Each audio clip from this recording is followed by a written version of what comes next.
what do you guys think about the political climate of people selling in different stores? They're selling the Pride Month clothing to kids at 3 months old.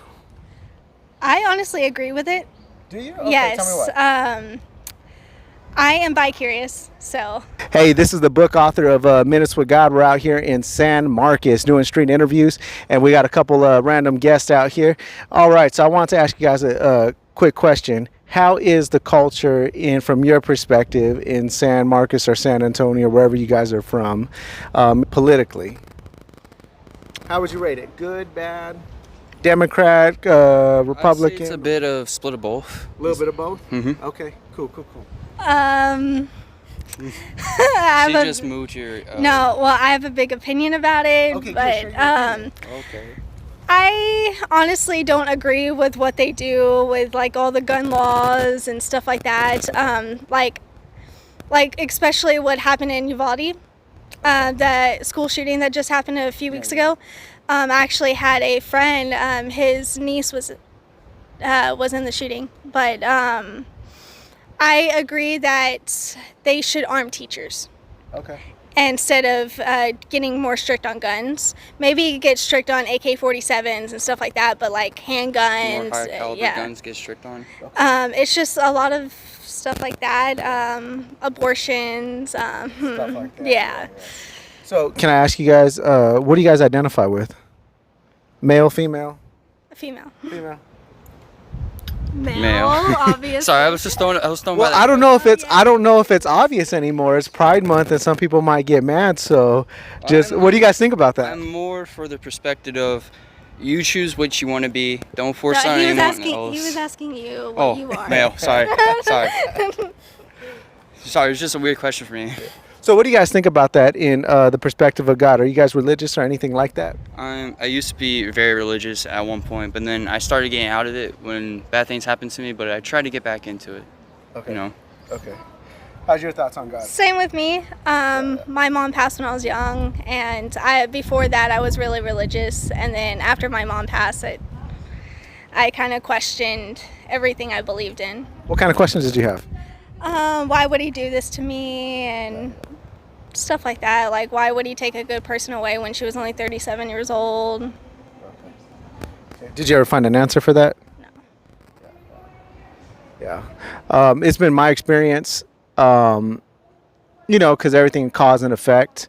It's been my experience that, we live in a world where there's bad people, but that doesn't mean that there's a bad God. And I've kind of dealt with things like that where, I got to understand that people make bad choices, but it doesn't mean that God made a bad choice when he created us. And I just think that he's given us a choice to make while we are alive in this world of creation. And so I think that's pretty cool. So tell me if you guys had a question about God. What would your question be? Why did he do the things he did? In the beginning, he created Come closer for the audio. Why did he do the things he did? He had sons, they turned bad. He had some sons who he neglected. Earth he made, and then he left. It's just, you do all this, but what's the reason for it? Gotcha. Okay, I think that's a good question. I'll try to answer that since I'm a book author and I love theology questions. He's created us from the beginning. He's given us choice from the beginning. Men dishonored God, because in the beginning of the Bible it says that what was natural was that the lion wasn't eating the lamb. That was a natural state where there wasn't wicked desires or things that we have now in our hearts and stuff like that. Imagine being in a world where flowers didn't die. So you're saying the state of the garden. So when sin came into the world, it distorted everything. That means even our heart's desires, that our desires even got darkened at that point of time. When sin entered into the world, it darkened everything.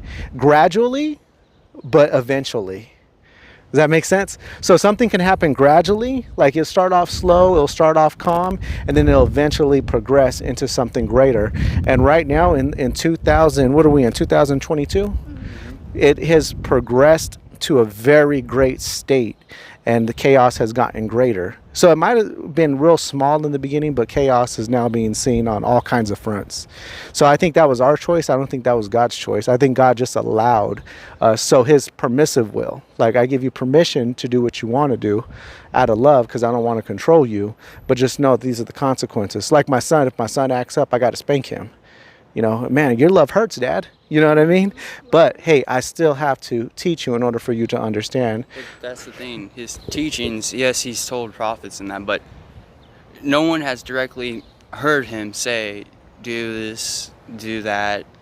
There's been that one person, but has he ever gone to a group of people and told them, you should not do this, you should do that? According to the Bible, he's spoken to many people. So, yes, but if you look at the Bible, it's been a break throughout history, and it's only been like a certain amount of people, like 2 or 3 or 4, and then they would spread his word, and then other people would say, oh, I've heard him through these actions of the world, but they haven't really heard him do that. Well, like even in the baptisms, this is my son that I'm well pleased in. How many people were there? Even when Jesus was here on earth, you know, he spoke to dozens of people on the mountain. Even at his crucifixion, his life spoke for himself. So he spoke to a lot of people. I think the issue you're dealing with is, do I have that faith in him? And I think that's a 2 different things. Do you have that faith in him that he has spoke? Just like you have faith in the history textbooks of our schools, just like you'll have faith that there was an Abraham Lincoln, there was a George Washington, and I have faith he did exist. Like, you can't not believe in him if you see the world. There's some things you just can't explain. There's some things that are just beyond our comprehension. But at the same time, I can't believe he just did this without a reason. There has to be one. Well, I think you're the reason of his love.